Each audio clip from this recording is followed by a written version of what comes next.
Hello and welcome to the morning after show. My name is Joshua Reimer. Many of you know me as Roto Radar Reimer, and I am here. I am ready. We get to talk about some sports, Jared, after, man, an interesting week two, right? Not the best week two that we've ever seen come along, but it was a week two, and at least it was some football.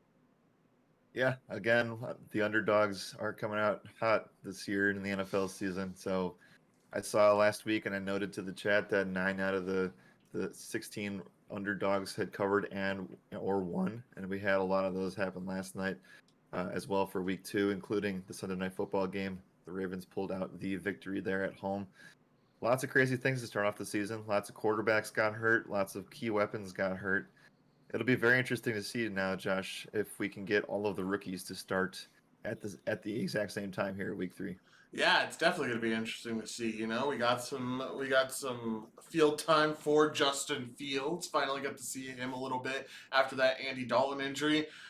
The one rookie I would worry about is Zach Wilson. Might even get benched after that performance against the Patriots. Looked absolutely awful. We're going to talk about that in a few. But first of all, want to address the chat. Hockey fans saying good morning. What's going on? D-Ramified with a little bit of trolling already said so at Roto Radar. This is more at Jared than anyone else. I'm going to start this off with I bet you don't fade Gronk no more, huh? Yeah. Gronk definitely had an interesting day. We'll talk about it. And JQ said, morning, guys. Andrew said, good morning. Will Harp said, morning. JQ said, why would Trey Lance play? Did Jimmy G get hurt as well? We'll talk about the rookies case. I don't know if it is the week that Trey Lance starts, but I will say that that offense looks pretty rough outside of that one score that Jimmy G had. So it's going to be interesting to talk about. How else did your weekend go outside of football? Let's take sports out of it. Personal life. How did the weekend go? Oh, it was great, man. I mean, it was good. I didn't. My mom is recovering from some medical procedures, so I was able to visit them. And yeah, not too shabby of a weekend. But now football these days kind of runs my life, so Yeah. there's really not much outside of that I was able to catch. Did watch some UFC, but at the end of the day, it's a lot of at the desk time this weekend. Yeah, UFC was a good time. UFC recapped a dub this weekend, so happy with that. Chris the Fed says, good morning. Good morning, man. How are you doing? Yeah, all right. Let's just jump right into this thing. I don't see anything else that we need to address in the chat. So, obviously, the first thing that we're going to talk about is the NFL. It would feel weird if we weren't going to talk about the NFL. First thing, got to talk about Tua. Got to talk about Tua getting hurt. Ended up being a rib injury. Ended up leaving somewhere in the second quarter, if my memory serves me correctly, and wasn't able to return. We saw that Jacoby Brissett was the guy who took over. I want to get your overall thoughts on this. What does this do to this Miami team that got held scoreless without Tua? I mean, with Tua as well. But what does this do for this Miami team? Yeah, I mean, they kind of came out like they weren't even going to put up any points with him in the game, but obviously with this moving forward now, it makes the NFC or the AFC East a lot more separated, right? We kind of thought coming in this would be a condensed type of division this year, with the Buffalo Bills obviously being the front runner. But yeah, Tua's injury not good, especially after he's already had leg issues. I'm not sure if it was the same leg, so correct me on that if I'm wrong. But he's had leg issues now, whether it be the one that he injured before. Now he has both. It's not a good look for Tua. He's shown that he can fight through things, but at the same time, very injury prone. So, I mean, they kind of pride themselves on being a grinding out, slow going, solid on defense football team. So, yeah, if the Bills can put 35 up on them and they don't have an answer, it's going to be really rough. And Jacoby Brissett, while he threw the ball 40 times, looked really, really rough coming in. Obviously, because he's not used to playing with those guys as much. Yeah. So we'll see. I don't think that this is necessarily the season for the Dolphins because they could turn it around. We don't know the severity of Tua's injury yet, but it's not good. It's not a good sign. Then they have a couple of really tough matchups coming up here. The Raiders, who are obviously now are 2-0, the Colts, the Buccaneers. So it's going to be a really rough couple 3 weeks for Miami. Man, they could go 0-3 through all three of those matchups, and I They mean, could. like they really could. Raiders look really good. We're going to talk about them soon, and then you have the Bucks, and who was the third team that you said? It was a good The team. Colts. Yeah, the Colts look good too, man. The Colts impressed me against the Seahawks this week. I'll say that. Yeah, I don't know, man. It's rough. I hope Jacoby Brissett looks better. I think he's one of the better backup QBs in the Yeah. NFL right now, just compared to some of the other options. But I don't know, man. It's going to be interesting to see what that team looks like if they aren't going to be with Tua. I'm pretty sure it was a rib injury, and he said that they did X-rays, and it seemed like he was fine. He just said he was in a lot of pain, so definitely not a good thing if you're in a lot of pain like that with the rib injury and nothing checked, and there's no broken ribs or anything on the X-ray. So we'll have to see. I'm sure we'll get more news on that today on what is happening there. Okay, Zach Wilson, we got to talk about it. One of the most unimpressive rookie performances I've seen in quite some time. Pulled out the Nate Peterman card and decided to throw 4 interceptions. What does this mean for Wilson? Is he fine? Is this him just going through his rookie woes, or is this something that we need to be concerned about? Yeah, I mean, two major things. One, it's growing pains. And two, it's the first time that he's played Bill Belichick. That's just, I think that's the main thing that I want to take away from this one. I think that he played fine last week, kind of caught his stride in the second half. But yeah, this is, I mean, I wouldn't expect anything less from a first start against the Belichick team.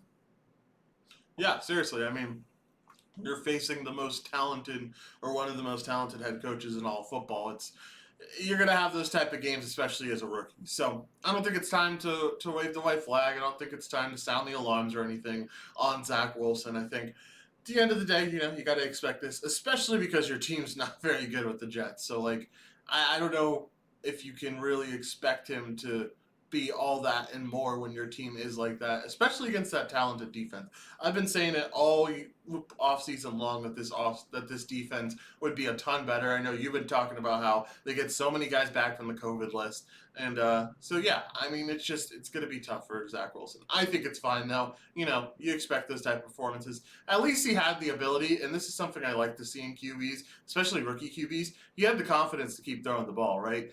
After you Yep. throw a few picks, you get a little scared and you might not throw it. You end up getting sacked, so on and so forth.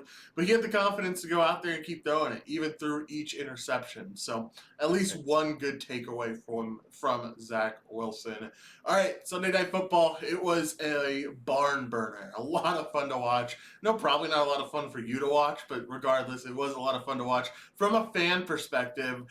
Lamar Jackson really took over and won that game for the Ravens, right? He did, and they did a lot of things that they normally don't do. I mean, obviously, the major concern for Lamar always is the passing accuracy, which didn't look good for the majority of that game. Came through, fought it out during this down the stretch. They ran the ball really well with a lot of their running backs. I think that 4 of them had big runs, including himself, obviously.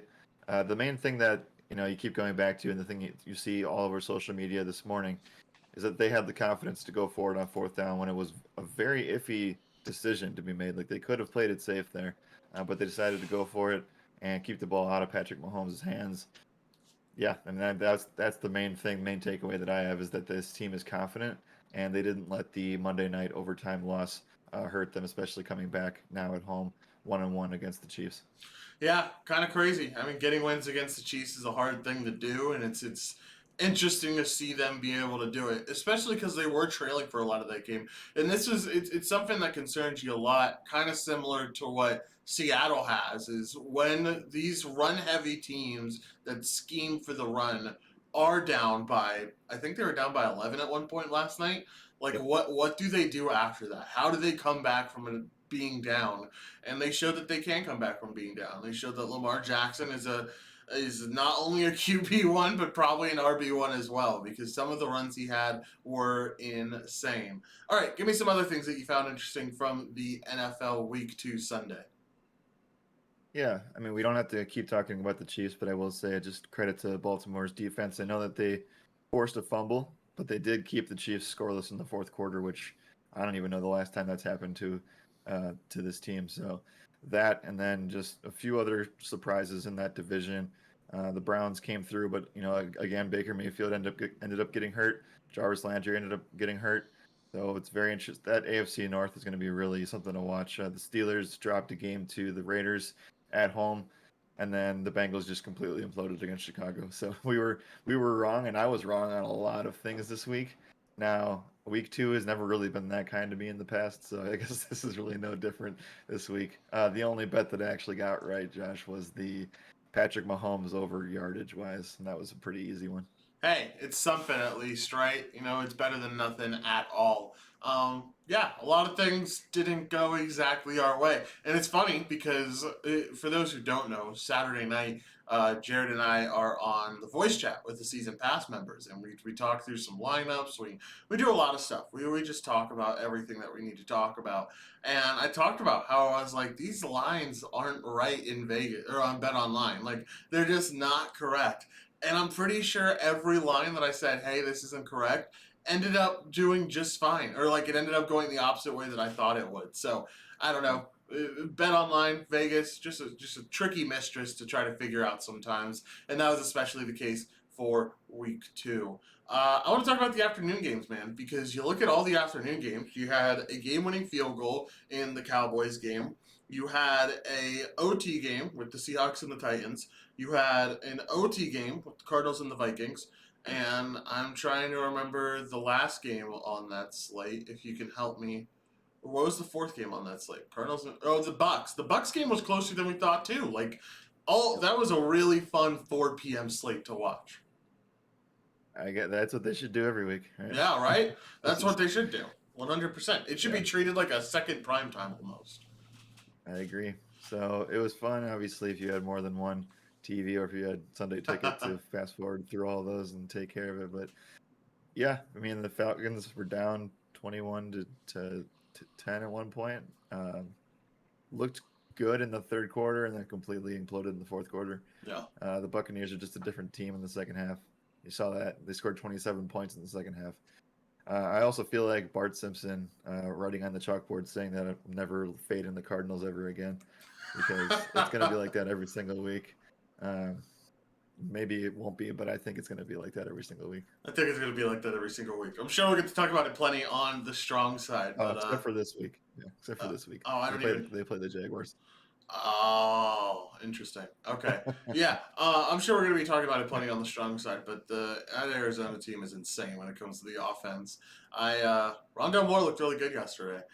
He looked great. A lot of things looked really good for that team yesterday. Okay. Anything else that you want to talk about? Oh, this is something that our producer wanted to bring up. Doesn't have to do with yesterday's slate, but despite getting calls from the NFL about potential job offers, Frank Gore decides to shift his focus to boxing. Of all things. I mean, hey, I guess it's the way that everyone goes, right? It's how you get your payday nowadays. What are your thoughts? Frank Gore, boxing, gonna work out?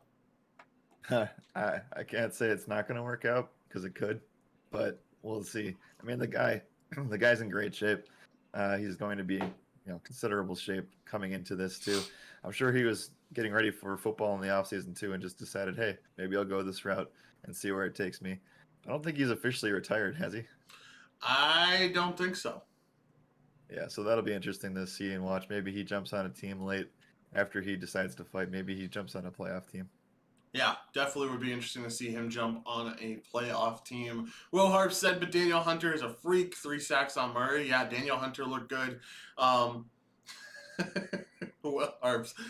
Just laughing at a little interaction in the chat. Jay Kuz corrected me because I was wrong. Arizona or the Cardinals and the Vikings didn't go to OT, but there was a missed field goal for Minnesota to lose. Yeah, that was a heartbreaking field goal. I don't Yeah, think there's very anything close too. worse to like watching these kickers miss these game tying field goals and just like see the life escape their eyes almost because like they're just like, well, shit. Like especially in the NFL now, it's like, well, I missed the kick. I probably lost my job. Unless you're like Justin Tucker or one of these high up kickers. Like, if you're a kicker that's not very well known and you miss a field goal kick that could win you the game or tie up the game, you've essentially lost your job. And so it's so sad to see that guy miss. I don't even remember his name, so that should tell you how. I mean, there's definitely the potential of him getting cut and them going a separate way. Right. Yeah. That compared with the fact that I don't know if you've noticed on Twitter or any of you guys have seen, but the No Fun League is trending across Twitter right now, and it has a lot to do with all the excessive calls, the taunting calls, the blatant missed calls last night that were, or the calls that shouldn't have been called but were called anyway. There's a lot of that in the Chargers game. There's a lot of that last night, last Sunday, and there was a lot in the Tennessee and Seahawks game. So, yeah, it's not a good look for the NFL. They had a rough week too. Even every single broadcaster had said that they had a really rough week. Al Michaels even said he had some major comments last night on the air that kind of was like interesting to see and watch. Yeah, it's it's going to be a hot topic of discussion for the whole entire year, right? Unless they come out with some change, which I highly doubt they do. It's going to be interesting to see how commentating crews handles these targeting calls and everything else and with the Yep. taunting calls. I saw just a ridiculous taunting call yesterday. I think.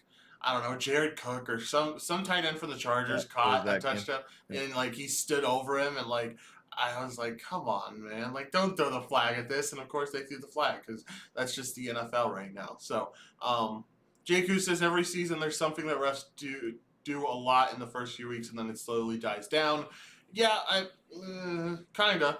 I don't know if this will be the case. I think because just that they emphasize so much of this in the off season, you'll see this probably all year long. Got a lot of people in the chat saying taunting calls are dumb, taunting calls are asinine. Yeah, it's going to be interesting to see how the NFL proceeds because it feels like it's getting a little out of hand.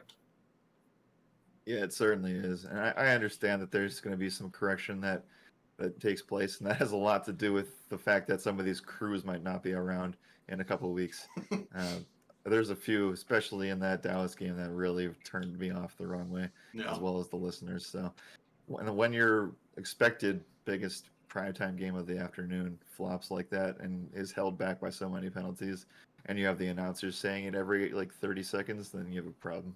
Yeah, the announcers were talking about it quite a bit. So, going to be interesting to see what happens in that regard. We have a lot of Vikings fans talking in the chat. I don't know if we turned into the Viking show or something, but everyone's talking about Zimmer and all that jazz. So, we're going to try to move on from the subject. Unless you have anything else that you want to talk about from week two, don't talk about anything about the Packers game. We'll be talking about that at the end of the show. Agreed. That's where I'll stop then. Perfect. So let's stop there. Let's talk about something else that'll take your mind off of it and make me a little bit upset. Talk about some college football, which will be a lot of fun. We got the new player, or top 25. We saw that Oregon moved into the top 3. We saw that Penn State moved up to number 6. We saw Clemson move down to number 9, even though they didn't even lose. They ended up winning their game and moved down to 9. But I think it's just everyone's getting a little bit turned off by Clemson. I mean, we saw this team score a measly amount of points week 1. We saw last week that they were only able to put up 14, and it just looked rough for Clemson. So what are your thoughts? I mean, a team that can't score a team that is having an inability to score like this team usually won't do well in the playoffs, right? Right. I mean, the big thing for Clemson last week was that they just kept comparing it on the broadcast to the game that they had against Georgia Tech the previous season, where they absolutely just manhandled them and destroyed them. The fact that they scored 14 points obviously is unacceptable, and the fact that they even gave up 5 points, including a safety to the Yellow Jackets in the fourth quarter, made that game close. That obviously, the biggest thing here is that I've seen people say that they're the most disappointing team this year, and you can give them that title right now. I Clemson at 9 is not like the worst thing in the world.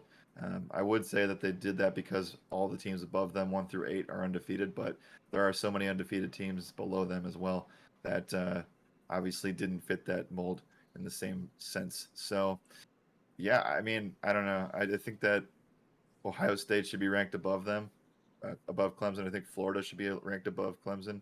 I think Notre Dame should be ranked above Clemson right now, just Yeah. until they prove things. I mean, they're in even a weaker division than they used to be. So, um, I don't know. I'm very interested to see how this thing goes. Yeah, me too. I just kind of disappointed in all honesty. Like I expected Clemson to look at least halfway decent, and they're not. And I agree with you that this team is probably getting a little bit of a benefit of the doubt right now. But like this is very, if they keep playing like this is very easily. I don't even know if they become a top 20 team if they keep playing like this. Even if they win and they keep scoring like this, it's still not good enough. They still won't do very well. We saw a lot of fun games over the weekend, but I guess the one that I want to highlight is that Penn State game because it was a blast. Yep. It was really What? cool to see Sean Clifford finally look like a good QB. I tilted about Sean Clifford all of last season, just wanting him to show off that talent that he had because I know he does have that talent. I know he is a really good quarterback, but we finally saw it. They ended up winning 28-20 against Auburn, and they are now at number 6, like I said. So, what's the ceiling for this team? Can they be a top 4 team in college football? I think the thing that is going to hold them back the most is just what happens when they eventually have to play Ohio State. Yeah. Now, that's my main concern there. You also have Michigan that's not looking too bad right now. So I'm interested to see what that side of the bracket looks like for the Big Ten. They play Ohio State, Josh, on the 30th of October. So that's probably the one that they have circled on the calendar. But before they even get there, they have to worry about Iowa sitting at number 5 on October 9th. So they have a really, really tough schedule starting on October 9th through the rest of October. I'm very interested to see what they do there because the Big Ten has some pretty good teams this year, and Oh, I feel like they're going to knock each other out as this thing goes along. yeah, definitely going to be interesting to watch. Big upset that we saw over the weekend and ended up getting this team into the top 25. Fresno State ended up upsetting UCLA 40 to Yep. 37.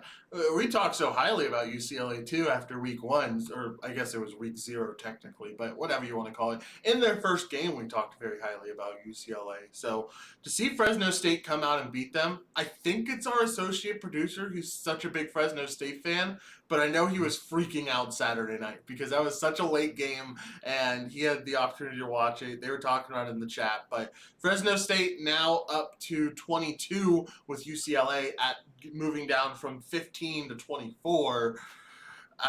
It's going to be interesting, man. That Pac 12 is going to be crazy all year long, I feel like. Yeah, I mean, maybe they're a little bit more on a level playing field than some of these other conferences and the top heaviness of some of them. Yeah. Uh, we're starting to see that a little bit. I know that Oregon's obviously at the top of everything there, but the fact that Fresno State was able to come in on the road, and even despite giving up 20 points to UCLA in the fourth quarter, still able to win by 3. Their starting quarterback, their starting offense looked great. Josh, their receiving numbers were absolutely bonkers. Hayner threw for 455 yards. They had 2 receivers over 120 yards uh, receiving with combined completions of 22, which is actually crazy. I know that they put up 40 points, so it makes sense, but these are NFL type numbers here. Yeah, Hayner is an absolute dog. And I mean, I don't just mean that because Fresno State is the Bulldogs. He is a crazy good quarterback. I'm excited to see him play more. Hopefully, with them being a ranked team, I get to see them more on main slates for college football because I played Hayner in a GPP lineup, I think, a few weeks ago, and he does us well. Some other upsets that we get to talk about: Michigan State beat Miami after they got beat by Yep. Alabama. Miami now out of the top 25. Michigan State now in at number 20. What's the future of this Miami team? I mean, Derek King was supposed to be this next level type of guy who had the rushing upside of, I mean, the way that I compared him to at first was almost like a Lamar Jackson type rushing upside. Like, that's how dominant he is with his speed, and we just haven't seen it so far this season.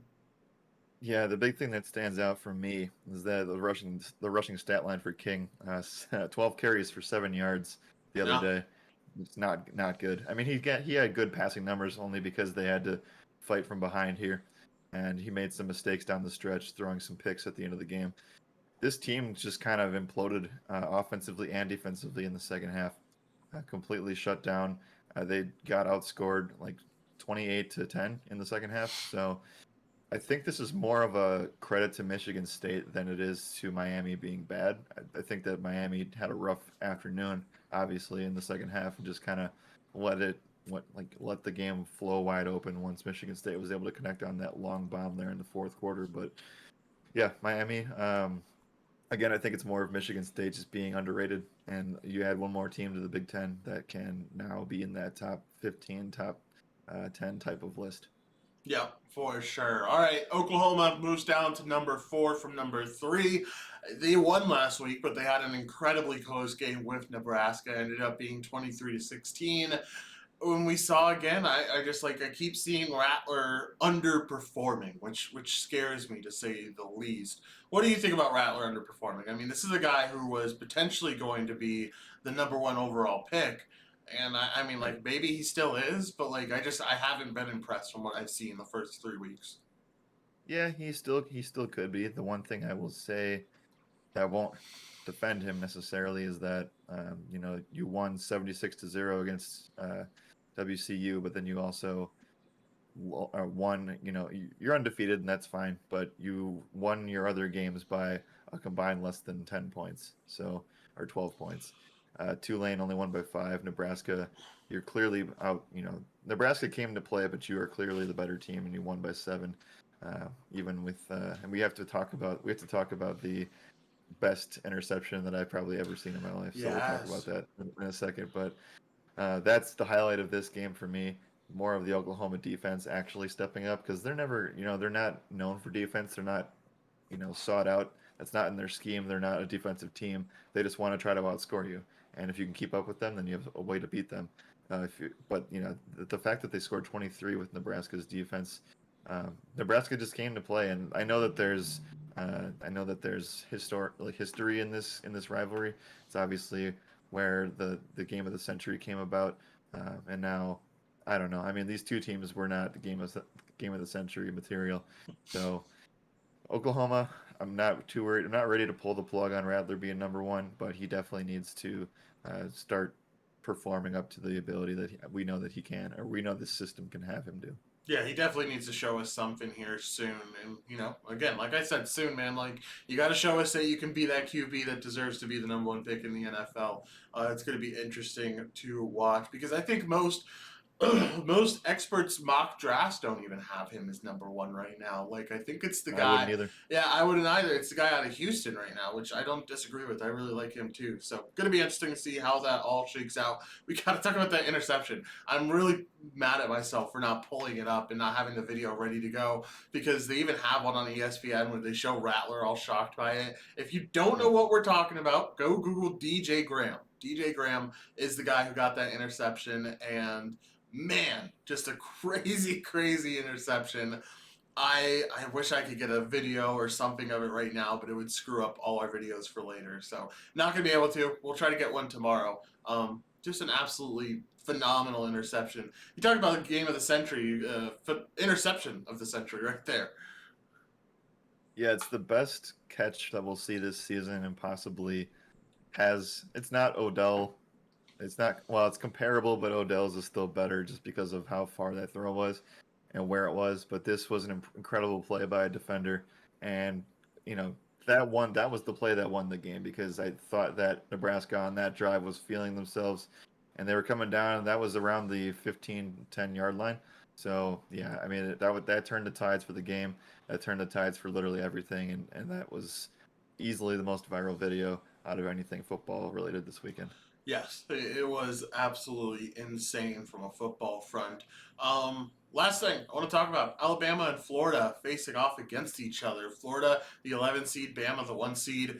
And yeah, things got dicey. I know that I personally bet on Bama minus 14 and a half. That did not work out for me very well because we saw this Florida team kind of just storm back, did not take no for an answer against Bama. Is this a concern for Alabama or is this a positive for Florida? Positive for Florida. I'm not concerned if you're Alabama. I think that you're just fine in this situation. Bryce Young looked competent. They didn't throw as much as I thought that they would, or do as well as they thought that they would through the air.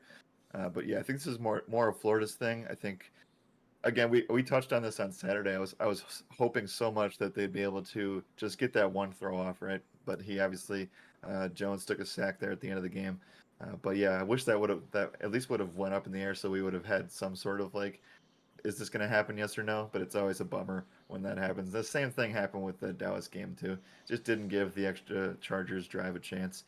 They did really well. Florida did on the ground, 4 touchdowns there on the ground. They're more. I feel like they're trying to find their identity still a little bit. not too much through the air. Obviously, Jones is definitely that dual QB or dual threat QB that has been so prevalent in the NFL now these days. I just in college, if you're that dual threat guy, you just have to be able to get it done through the air a little bit more, right? Like you No. can't just have like obviously the rushing stat line's impressive, but if you're throwing for under 200 yards, I don't care if it's Alabama or anybody else. You should be able to do both if you want to be NFL caliber.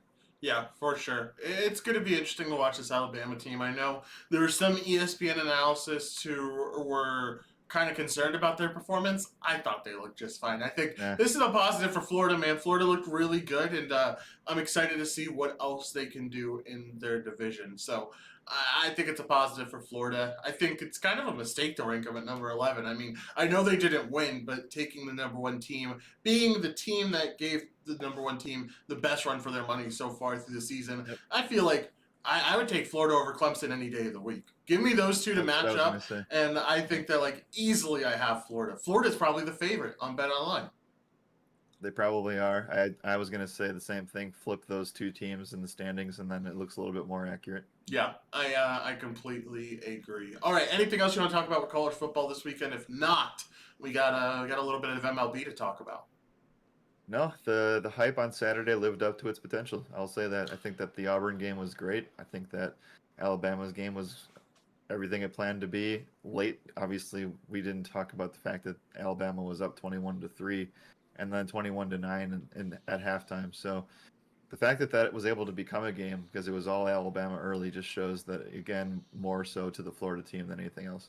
Yep. All right. Let's talk about some MLB because the wild card race keeps on being wild. Also saw an impressive cycle from Eddie Rosario. But we got to talk about the Padres, man. We got to talk about, I don't know if you saw this, but Manny Machado just absolutely chewing out Tatis in the dugout. And I just want to give praise to whatever photographer got the picture that's above me, where it's just Machado absolutely yelling at Tatis. Phenomenal picture. 10 out of 10. That's some great camera work right there. But what do you think, man? This Padres team, we've been talking down on them for quite a while now. They're 3.5 games back of the second wild card spot, with St. Louis now firmly in the lead for that wild card spot. I don't know. I mean, we already talked about how we don't believe in this Padres team making the playoffs and getting that wild card spot, but now they're 3.5 games back. Like, I guess it's do or die time now necessarily, but like, I don't know. I don't think it can happen. Oh, it's do or die time. It might have already been die time Yeah. because if this is starting to happen and I just saw this, like I came into this without knowing and I didn't want to know until I looked at it myself while we were doing this because it happened over the weekend. Like I wasn't going to watch baseball, No. even though I will talk about the Brewers in a second, but I'm watching the video right now. Excellent camera work. And, if this team starts to implode with their best two players and their two clubhouse leaders, it's not looking good, especially for the fact that they both signed both of them for the next like 10 years, right? So like, it's terrible. Um, yeah, I mean, obviously you don't want to go into St. Louis and lose all three of your games against them, especially when that's the team that you're battling for that wild card spot. It was a rough look for the Padres this weekend, and it just goes to show you again that what happens down the stretch is the thing that either makes you or breaks you. yeah, and like you said, this was against the Cardinals, so this was the series almost, right? Like, Yep, not to it mention, was. I saw a graphic because I was watching this Padres game only because I Adam Wainwright was on the mound, so I'm a big Waino guy this season. I had to watch my boy. But like I was watching it, and during the broadcast, they brought up the next few series for the Padres. Let me tell you who they face off against. They now get to face off against the Giants for 3 games. Then they get to face off against the Braves for 3 games. Then they get to face off against the Dodgers for the last 3 games of the season. So you have to face the Giants, the number one team in the NL, the Dodgers, the number two team in the NL, and the Braves, who have just been on this incredible stretch recently. Like, they're not going to make it. I feel very firm in saying that the Padres will not be making the playoffs this year. No, GG's, man. It's over. Yeah, exactly. And It's over. you made a great point in saying that, like, what the fuck do you do now? Like, your two best players are fighting with each other. Your two cornerstones of the franchise are fighting with each other. and you're just imploding to a regard that we haven't seen in quite a while. Like the bullpen is absolutely awful with this team, and it's a bullpen that they just spent a ton of money on in the offseason. The starting rotation looks okay, but it doesn't look great. And you have so many guys that you've been trying to keep in San Diego because they've been longtime San Diego guys. Guys like Will Myers, guys like Eric Hosmer, those type of guys in the lineup, they're just not good hitters anymore. So like I don't know what to do with this Padres team. I feel very firm in saying that they're not going to get that second wild card spot. Most likely going to end up being either the Cardinals or the Reds are the guys that I would focus on. But yeah, going to be really interesting to see if they can spark anything against the Giants this week. I will say they are at home for 6 out of the 9 games, so at least there's that positive. But I don't think it'll do it for them. I think we'll continue to see them really struggle throughout this 9 game stretch where it's tough, man. It's really tough. Well, there's always a chance that the Dodgers. Never mind. No, they're too close to the Giants to try to take some games off. They're Yeah. gonna try to win the division to get that seed, to get that number 1 seed. So, yeah, no, never mind. I was gonna say maybe there's a chance that one of these playoff teams that's already good just kind of takes it easy on them, but it's not gonna happen. Yeah, I mean, Giants are only 1 game ahead right now, so maybe if things change up between the next 6 games, it would have to become a bigger lead. It would have to be like 4 or 5 game lead for the Dodgers to say, "All right, we're taking this series off. We're gonna focus on somewhere else." But gonna be interesting to watch throughout the rest. Eddie Rosario ended up having a cycle, most random name I've seen in a while to get a cycle. You usually Yep. expect these all stars to get it, right? Like let's see Bryce Harper get one. I know we've been talking about him a lot. We saw Trey Turner get one when he was on the Nats. But like to see Eddie Rosario get one, it just proves how deep this Atlanta team is, and maybe they will be a problem come playoff time. I think that they'll win the division. I can't say comfortably because the Phillies are very close on them right now. This, I don't know. I mean, obviously Acuna hurts quite a bit, but Rosario, I think was a great pickup for them. Yeah. Now, can they close down the stretch? I don't know. I mean, who knows? But it is what it is. But yeah, I mean, give him some credit. I'll give him some credit where credit's due. And yeah, I just outside of that though, there's really nothing to report in terms of the Braves, right? I You mean, like know, they didn't really put up that much of an off the offensive showing this week. Lost 2 of 3 to the Giants. But yeah, I mean, congrats to the dude. He's one of the more underrated outfielders in the league, I think, and it has a lot to do with the fact that he's kind of bounced around a little bit, played for the Twins, and then now he's on the Braves. crazy that like you have someone hit for the cycle, right? And you only generate 3 runs. 3. Three, That's what I was like gonna say too. 3-0. Like it's just when you see someone hit for the cycle, or at least when I see someone hit for the cycle, like I'm expecting, all right, that team probably put up like at least 5+ runs. If not, I've seen teams put up 10+ runs when players hit the cycles. But to see that he literally probably carried the team with his cycle is kind of insane. So, good on him. The Braves made a really smart decision with the Acuna loss, right? They lost Acuna Yep. and they said, all right, we're going to go pick up every outfielder, every competent outfielder that Yep. we can. That's why they got Jorge Soler. That's why they got Eddie Rosario. There's another name that I'm blanking on, but I know they Yep. picked up another outfielder as well. It was just a smart move for them. It was a really smart move. So I don't know. We'll see what this Atlanta team can do. They are in a tight race with the Phillies. Phillies are only 2 games back, so like they are certainly not the lock and load team yet of this division. But we'll have to see what plays out. Your Brewers. Anything you want to say about the Brewers? I know they they ended up losing not badly. It was 6-4, but they still ended up losing yesterday. Yeah, they lost yesterday, but they clinched the National League Central on Friday or Saturday night with that victory there over the Cubs. I mean, it's I looked out the window because I was obviously yesterday there was no Packers game, and I live like less than 2 blocks away from Miller Park, so I was able to look out the window and I was like, wow, it's really really crowded right now. I wonder what's going on. I was like, oh yeah, the Cubs are playing. Yeah. That's how checked out I am in baseball right now. But I'll be tuning back into the Brewers here shortly. They have a Hey, couple really really important series this week. yeah, we have what? Like it's now a 2 week period before we get to the playoffs too. So, Week and a d- half, yeah. yeah, it's gonna be a lot of fun to watch those playoffs. Is it a week and a half? Or It do we? looks like I think it's 10 days. Oh my goodness. I'm so pumped. I love it. I love the playoffs in the MLB. I think that, I mean, the regular season's fun, but like towards the end of the season, you start getting a little bit of burnout on these teams. But then it's like a whole, like you feel like a kid in a candy shop when it comes to the playoffs. This playoffs is just specifically is going to be a blast. All right. Anything else you want to talk about from an MLB front? If not, we have some Monday Night Football to talk about. No, I'm pumped. We can start. Maybe we take a day this week late, or maybe early next week to start talking about actual real World Series odds. Yeah, yes, I love that idea. Maybe we'll maybe no, I don't want to do it tomorrow. Maybe we'll try to do it sometime at the end of this week. Just want to catch up on what everyone is talking about in the chat. Econic says Machado told Tatis it ain't about you. Wonder what Tatis said to start the argument. Yeah, I'd have to watch it back. I don't know exactly what started the argument.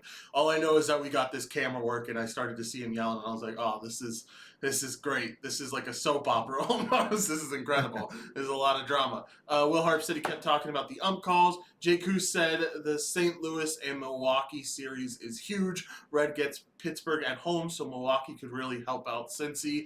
Yeah, that's a good point. Going to be interesting to see what happens with that Brewers and Cardinals series. Jake Cruz said A's really out here trying to give me hope. Let's go Texas, New York Mets, and Tampa Bay. Yeah, whatever. Um, we didn't talk about the AL wild card race at all. That was kind of my it was kind of my idea to not talk about them because I had to talk about my Yankees. Yankees are down 1.5 in that wild card race. Man, I don't know. We'll see what happens. We'll see what shakes out. But right now, it is the. Hold on, I'm pulling it up on my phone. It is the Blue Jays and the Red Sox in the wild card race right now. So, you think that's what Yep. stays, or do you think one of these teams end up getting in? I'm taking a look at the. I'm taking a look at the A's schedule just to see if they can pull something off here. It's going to be very. That's rough. They have the Mariners twice and the Astros twice over 12 games, Ugh. so that's not looking good for the A's. If they can pound out some wins, they could make a run for that second spot. However, I do think it's going to be probably two AL East teams, and I would hope that. And I think Josh, I think your stretch is actually pretty tough. I think this week for you, oh, you play the Rangers. The Yankees play the Rangers for 3 games starting today, and then the rest of the season between the AL East is actually bonkers.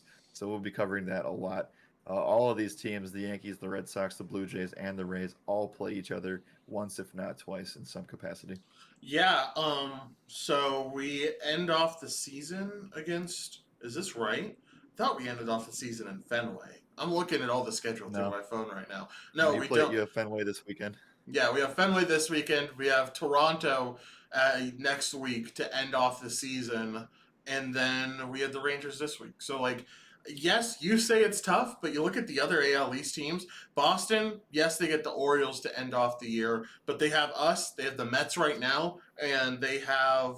Yeah, that's it. They have the Yankees and the Mets. So they probably have the easiest schedule out of the three. They But must. Toronto has to face off against the Rays, which, Rays tough matchup for anyone. The Twins, I don't want to count out the Twins. I know they have a losing record, but I'm not counting out the Twins. I still somewhat believe in that team.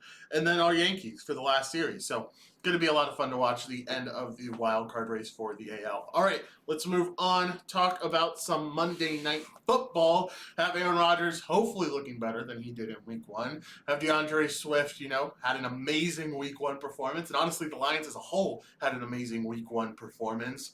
What are you thinking here? What are you looking forward to most for this week two Monday Night Football game? Yeah, this is going to be the first game in Lambeau Field that's full capacity since 2019. So I don't know if you saw, but I tweeted out something from earlier today from local schools around the city and around the subsiding towns where everything kind of gathers. And there are several schools today, Josh, that are getting out early at 1:30 because of the Packer game today, and that's because they're expecting like hundreds and hundreds of thousands of people to come and hang out, whether they're going to the game or they're being outside. So imagine going to school up there and then you have a half day on a Monday afternoon. So that's Wisconsin's just a little bit built different there. Yeah. But yeah, I think it's crazy to see, even though I understand the hype so much. Green Bay right now is 11.5 point favorites. It's come down a little bit from what it was over the weekend. It was 12.5 at 12. at open as well.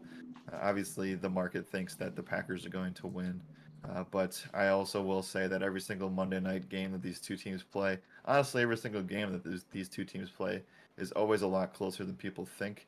It's usually decided late in the game, whether it be a game-winning field goal or some type of game-winning drive. Now, this obviously, I think that people are not like according to Bet Online, they're not thinking the Packers are anything what they were last week. So I tend to side with that as well. I think it was one game that was rough, and they don't play in Florida very well to start with. So the fact that they're able to come home with the crowd behind them, open the series at at their home stadium here on Monday night. I think that we're going to see some fireworks here. I just wouldn't necessarily count out Detroit. I have some trends for bettors to know here. Looks like 70% of the bets for Bet Online are coming in with the Lions and the big number after the Packers lost. I think that a lot of the public is chasing that plus 11.5 number because it is a lot of points, right? Like we saw, Houston was able to do decently well against the Cleveland Browns with the big number, and then Tampa was in a close game at double digits, and then they just blew the doors off of Yeah. the Falcons and they covered. So I don't know. I mean, 11's always a really tough number to swallow, no matter what team you're facing. I guess I want to get your thoughts on that. But the last thing I will say for trends is that the Lions are 2-8 overall in their last 10 games, but they're 5-5 against the spread. The total between these two teams has gone over 7 times out of the last 10. Plays perfectly into what I'm about to say here. I think that 11 and a half is a tough number. So instead of getting 11 and a half, at least what I'm personally going to be doing over at our friends over at betonline.ag, I'm going to be teasing it, man. I think that you tease the spread for this Lions team, you can end up getting what? You said they were 11 and a half, so you can probably end up getting 17 and a half. Maybe, yeah, probably 17 and a half, which gives you two scores and the field goal to cover. So I like plus 17 and a half. And then you tease the over as well. What is that over under at? Yep, the over-under sits at 48.5, which I think we talked about the other day being way too low. Yeah. We might have even said it was 49 at that point. Yeah, I think that. So another stat, and then we can move on here because I do think the over is good for this game. The over, by the way, has smashed like everything. I think every No. single primetime game has gone over, especially this last week. Like I know yesterday was supposed to be 54, and that went to 60 70 points, and then the Thursday night game was supposed to be 40, and that game went to almost 70 points as well. So yeah, I think that at least in September the weather's nice. The weather's nice there, and tonight's no different. It's going to be like 70 degrees at Lambeau at kickoff, so it's going to be an amazing time, amazing stat for Aaron Rodgers here. Stats that matter for me the most. Aaron Rodgers is 14-0 with 45 touchdowns after following losses in the same regular season. Oh my goodness. 14 and 0 with 45. That's insane, man. That's like on the level of like the Patty Mahomes September numbers. Like Yep. that's a Yep. bonkers stat there. 14 and 0 and 40, insane. All right, good to know for sure. Anything else you want to talk about Monday Night Football? I think that it's gonna be good. It's not gonna be a bad game. Like don't not watch these games because you think it's going to be bad, because that's just proven to be completely false. Like you just watch these games, try to enjoy them, and I think that's especially the case for this one. Yeah, definitely. Don't count the Lions out today. That's all I'll Yeah, say. I I think that the Packers still have a lot of stuff to figure out on defense, and they lost Zadarius Smith before this game even starts. So I think that they'll be able to run the ball effectively, and they should be able to do some stuff here. Yep, for sure. All right, let's talk about our friends, or actually, we have flag on the play. Anything that surprised you about this weekend's sports, whether it be NFL, MLB, college football? What surprised you this weekend? What didn't surprise me in that Dallas LA game? Yeah. That was we knew there's a lot of things we got right this weekend, a lot of things we got wrong, a lot of things we got screwed on too, in comparison to, and I hate to, blame things on the refs. But Josh, yesterday I lost on FanDuel, the main slate, by anywhere from a combined 1 to 5 FanDuel points. And you talk about all the things that were left on the table. Chris Carson's, had 2 touchdowns in the first half, saw 1 fantasy point through the entire second half and overtime. And then Herbert had 3 touchdowns, 2 of them taken away by penalties, one of them taken away by an interception that Keenan Allen fell on, which we also had in our lineup, so that was fun. And then finally, Alvin Kamara having less than 15 touches in a blowout loss to the Carolina Panthers. Crazy, crazy, crazy weekend, crazy bad variance. It's going to turn around eventually, guys, and when it does, things are going to click a lot smoother. Yeah, for sure. Um, I don't know. When it comes to things that surprise me, it just comes to the fact that I keep fading spots that I talk about so much. Like this weekend, it was the Kyler Murray spot. Talked about him a ton. It just goes to the point that like we need to watch what our first takes of the week and remember what we said. I don't know. I know you said you were going to this weekend, but I forgot to. And I wish I just stayed on Kyler for the 4 p.m. slate. I wish I need to stop letting the industry sway me because I was on Kyler for a really long time and ended up getting off of him. And then Christian McCaffrey too. I was so high on McCaffrey and just saying that like Mm-hmm. this is a spot where he's gonna score, he's gonna exceed value, he's gonna look good doing it, and he did exactly that. And I faded him too. So it's interesting, man. It's good learning points. I'd rather learn this stuff right now in the season and be able to use it for the rest of the because we still have 15 more weeks of football, guys. Don't overreact to 2 weeks, but I don't know. I think that it's going to help us in the overall term for the whole season. The Conic says, I always stick to your first picks during the week. It's paid off. Yeah, I'd imagine so. Francisco said, how about them Ravens? Yes, how about them Ravens indeed. Astro Infinity said, flag on the field. Yes, this is what, whoa, Astro Infinity gifting 10 subs to the community. All right, let's go through these names. Wetworks gets a tier 1 sub. D. Wingart gets a tier 1 sub. Trevor 2887 gets a tier 1 sub. I Cheyenne gets a tier 1 sub. Mr. Eads, Topaz 10, Smootheroo, OSU Base 34, Max B 426. 4026 and Jimmy Scrambled, all getting tier 1 subs. Guys, make sure to thank Astro Infinity. Absolutely awesome. Yeah, that did he say that? Eagles lost? Was there a bet there? I don't think so. Am I wrong? I don't think so necessarily. But I will add to that I picked the Eagles this week as well. So I think Yeah. everything that I picked did not turn to gold this weekend, except for that Go Patrick Mahomes drop. go fucking I didn't get to talk about it at all because there's just so many interesting things that happened this week that the Niners fall to the wayside, but like go Niners, baby. That was a good game for us. Anyway, we don't have much time to talk about it. We do need to get to talk about betonline.ag, get some underdog mentality going on, also talk about everything else that's happening over there.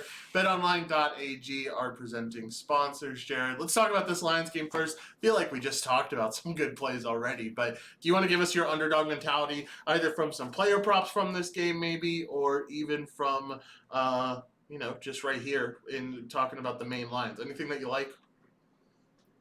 So I'm not bullish enough on this number. Again, I stayed away from all of this. We had 3 double-digit spreads, including this one, this week alone, and they were close throughout the game. Now I know Tampa covered, so it is what it is there. But the number is a little bit too high for me to focus on. Yeah, the Cleveland Browns did not cover their 14-point spread. Is it what it ended up being? So for me, I'm staying away from the line. I mean, you can tease Detroit if you want to get a bigger number. That could go either way, but I do think Detroit shows up tonight. I will feel comfortable taking the over here. Don't want to be the chalk donkey on that one, but the way that overs have gone the past several primetime games, I'd be shocked if this one hit under a 48.5. So the Packers are going to come out with a new mentality and focus tonight, but their defense is still going to lack some key things here. So yeah, let's look at that. I also want to look at the props for Rodgers to get 3 touchdowns, so I'll pull that up here.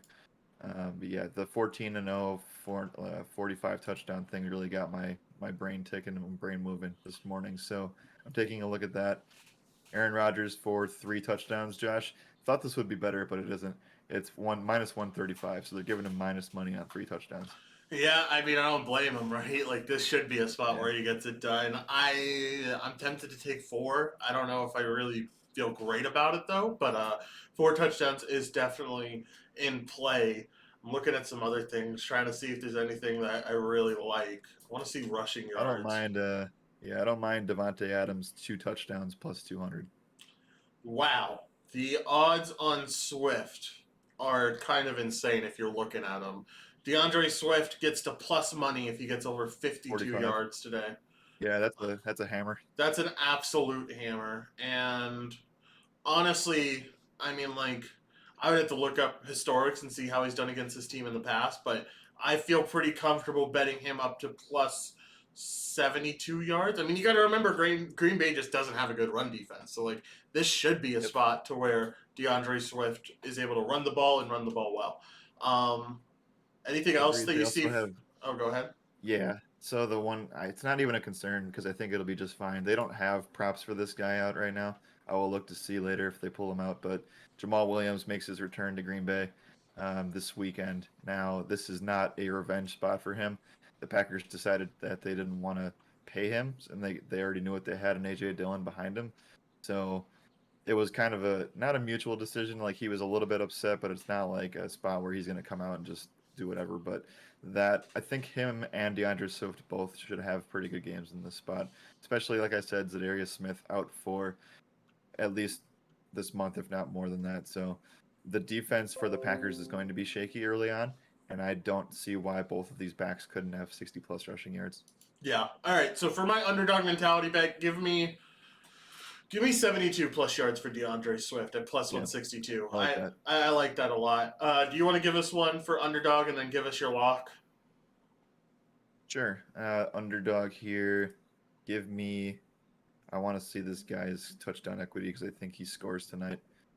I can't find him. There it is. It's not really that much of an underdog thing, but Robert Tunyon at plus 120 seems like pretty good odds to me. Yeah, I can buy it. All right, lock of the slate or lock of the game. Give me that teaser that I talked about. And for those who don't remember, teasing the Lions spread and teasing the over is the way that I would go about things over at betonline.ag. What about you? Aaron Rodgers over 300 passing yards is minus 102. Yeah, that's that's some good odds on that. I actually really like that bet. All right, anything else that you want to talk about for our friends over at betonline.ag before I give them their props here? Yeah, I guess I'll say in week one I did very, very well. I went 8-2 on bets. This week they cleaned me out. They took everything from me and left me with nothing outside of Patrick Mahomes. So I had lots again. I was trying to back some dogs that I really liked. Both of those ended up failing. I had Eagles plus money and I had Bengals plus money, and then I also had the Cardinals minus 3.5, which they only won by one. And then I also had what else did I have? I had Chiefs that I've been talking up all week, and that did not go in my favor, even though they were up by almost 7 to 10 points every single time that the Ravens had the ball until the fourth quarter. Yeah, dude, I just want to pull up some of my bets on my end that I had because I don't think I had a good week either. I know I did not have a good week. I had Rams minus 3.5. That ended up failing. Only won by 3. Should have just taken the hook, but you know what it is. What it is. I had the Steelers minus 6 is what I think I had found them at the beginning of the week. That ended up losing outright because the Raiders are just gonna keep on being the Raiders.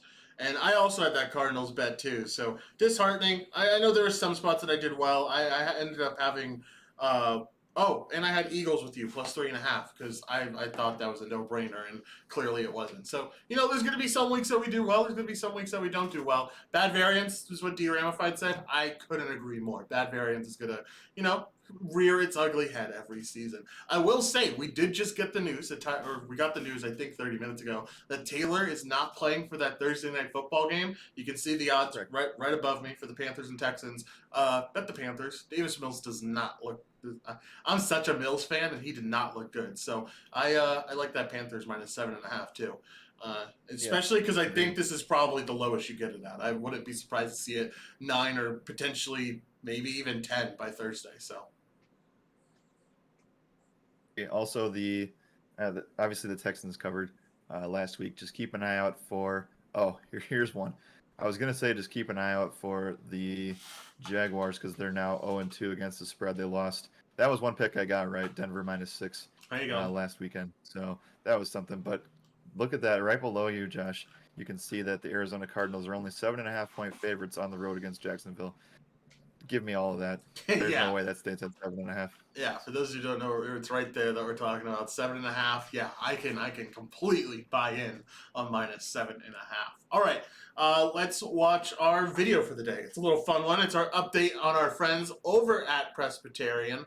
Let's go to it. Let's get this opened up for you guys, and I'll let you guys enjoy. Week 3 update on Presbyterian and Coach Kevin Kelly, the coach that never punts. If you've been following, you knew that this was a huge game for Presbyterian. It was the first time ever Coach Kelly was going up against a Division I opponent in the toughest test yet of his crazy system. And Presbyterian lost 72-0. We were going live through portions of this game, so if you saw some of that, you knew kind of how this played out. Presbyterian was just completely outmatched. They are not a team that will compete on the FCS level at all. Even worse than the 72-0, Presbyterian actually punted in the first quarter. It was 4th and 22 from their own 5-yard line, and Coach Kelly actually sent the offense out there, except the quarterback attempted a little pooch punt. The problem is the punt only went about 12 yards, so Campbell got the ball inside the red zone. And yeah, it was pretty much that kind of day for Kelly's system. All right, so just bad news for our boys over at Presbyterian. I mean, I know we were big-time stands of Presbyterian College, but it seems like the hype train has come to a halt, right? That didn't look good. It did not look good. You don't get to hear it. I wasn't paying attention. Like Yeah. I don't follow this until we do this segment every single week. Yeah. So when I saw 72 and I was like, oh, they scored 72 points. That was awesome. No, not at all. It just shows like if a team knows what your strategy is, they're gonna find ways to do it, and there probably just wasn't also a huge talent gap involved. Because they hadn't played any teams prior to that were even in the NCAA in general. Yeah, this Campbell College is a team that I know because I've played at their. I had a football camp there one time, but like it's not a very high end school or anything. It goes even more to show that Presbyterian is just not able to keep up. Not only were they not able to keep up, but I at least was hoping that Coach Kelly was going to stick by his methods, stick with the no punting idea. But no, they punted on the first drive, man. Like, if you're going to punt, you deserve to lose by that much. If you're going to go back on what brought you here, then you deserve to lose 72-0. All right, anything else? We ran over a little bit. It's all right. There was so much to talk about today with college football and NFL and MLB. Had a good time. If you guys want to say anything in the chat, I guess we can answer some questions too. But anything else that you want to touch on, Jared, that you might not have been able to touch on? No, I think that we have an awesome game tonight planned out for you guys, and then obviously we have a lot to talk about now with the MLB playoffs shaping up. NBA's back soon, hockey's back soon. That's within the next month here. It's going to be a really fun time, and as this NFL season continues, if you guys want us to do something specific, if you have a certain segment you guys want us to cover, if you want more information related to betting, we can definitely help with all those things. So feel free to always shoot Josh or I an email, or not an email. You can shoot us an email if you want, but shoot us a DM on Discord or on Twitter if you want some additional things added to these streams. Definitely, we are open to suggestions. This is our third week of doing the show, and we're having a lot of fun with it. We have some exciting news coming very soon for the show. Gonna get a little bit of a revamp, which I'm pumped for. I'm super excited. So you guys will be able to see that.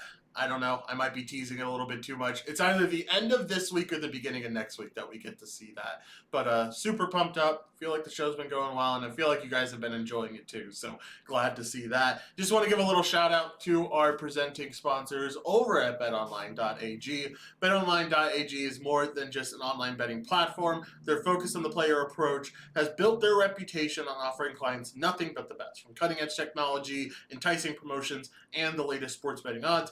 Arguably the most popular and well-known service, which we just talked about, we were just on the page talking about that service, is that sports book. Here Here you will find live lines for all major sporting events, including NFL, MLB, NBA, and many other sports, including you get some player props too. I mean, I feel like we talked about the player props a ton over the past week, but yeah, the player props are great over there. Can't say enough positive things about our friends over at betonline.ag. BetOnline is the absolute best platform for all your sports betting, horse betting, poker, and casino gambling needs, and we are so excited for them to be Roto Radar's presenting sponsor for the 2021 NFL season.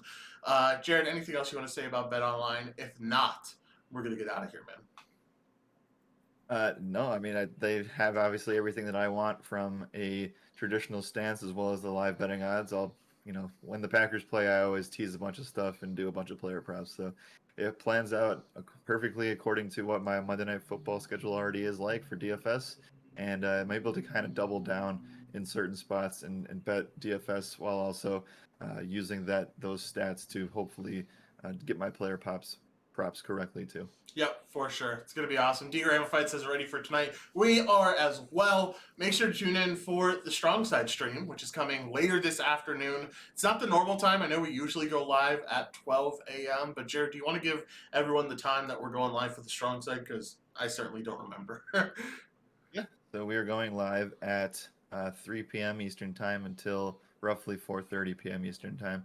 And then hoping to have the article for that already done by then, but we have Mondays are always a little different, and we will obviously continue to do the same thing we normally do Tuesday through Friday at 1 o'clock Eastern Standard Time. Perfect. All right, let's get out of here, Jared. As always, my name is Joshua Reimer. Good night and good skill.